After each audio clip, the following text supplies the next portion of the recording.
Aviation abbreviation and airport codes. Introduction to the module. Abbreviation and terminologies are used by cabin crews for swift and smooth communication with the airport staff and passengers. Airport codes are used as a way to create an easy-to-navigate the map of airports across the world to avoid all kinds of overlap and confusion about airport locations. Topics to be covered in this module.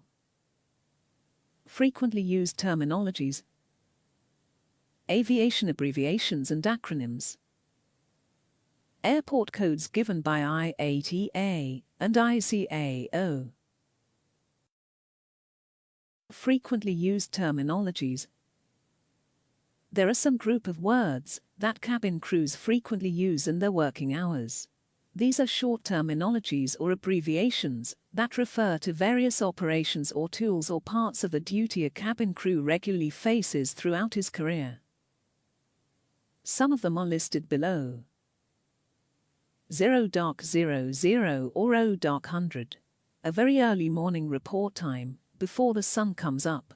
Airline departures are conveyed in military time, so that 7 a.m. becomes 0700 hours or 0700. 0:00 is much earlier. AED.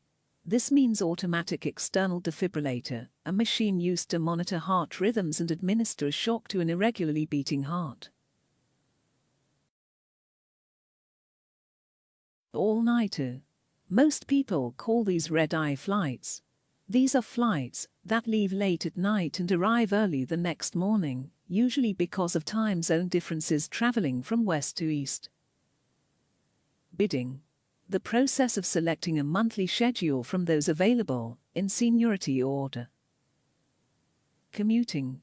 When you live in a city other than where you are based and fly or drive into work. While airlines frown on the practice, it is extremely widespread and keeps airlines from having to pay the cost of living stipends to those based in expensive cities. Contract. The voluminous set of work rules, including rest breaks, pay and benefits. Airline contracts can be over 500 pages long. It is not a contract that the employee signs and is countersigned by the company, but rather a collective bargaining agreement. Crashpad. A crash pad is little more than a flop house for crew members who live elsewhere and need a cheap place close to the airport a few times a month when you are either on reserve or have an early trip you can't commute in for. Date of hire. The day you finish training, not the day you start training, or the date of your final interview or day they call to offer you a spot in training. This establishes your seniority with the company. Debrief. 1.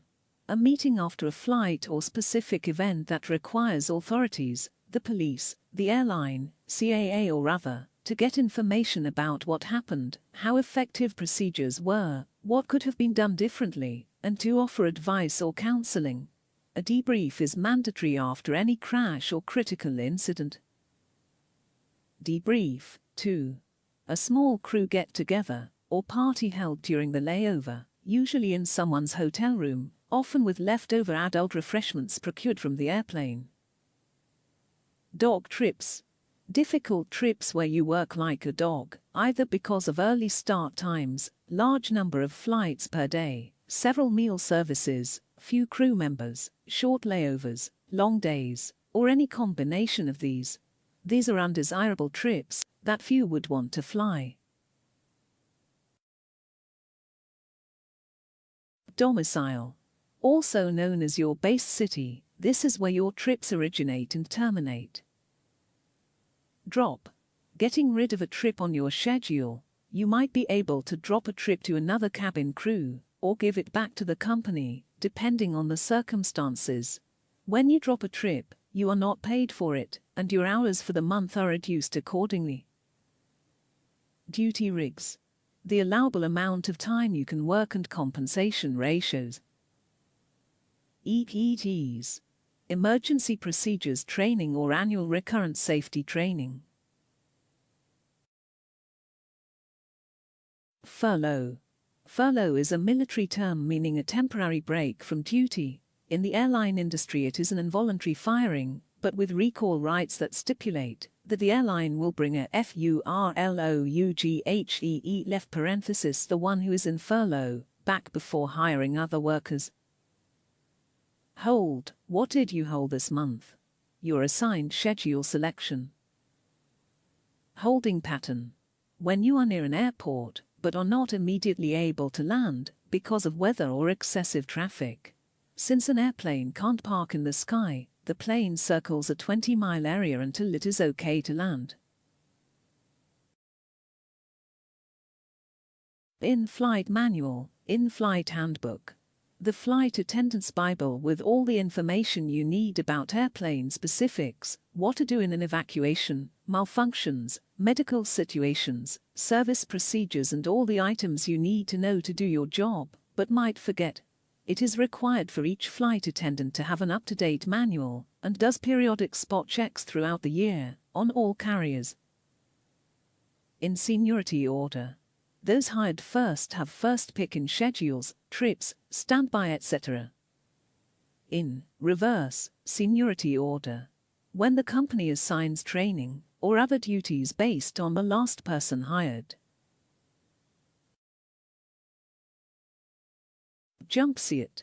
Where a flight attendant sits for takeoff and landing, it is a fold-down seat that retracts when not in use to give more room, located next to or near the aircraft exits. Lavatory. An aeroplane's toilet. Comes from the Latin lavafor to wash, as in one's hands, an optional part of using a lavatory in too many cases.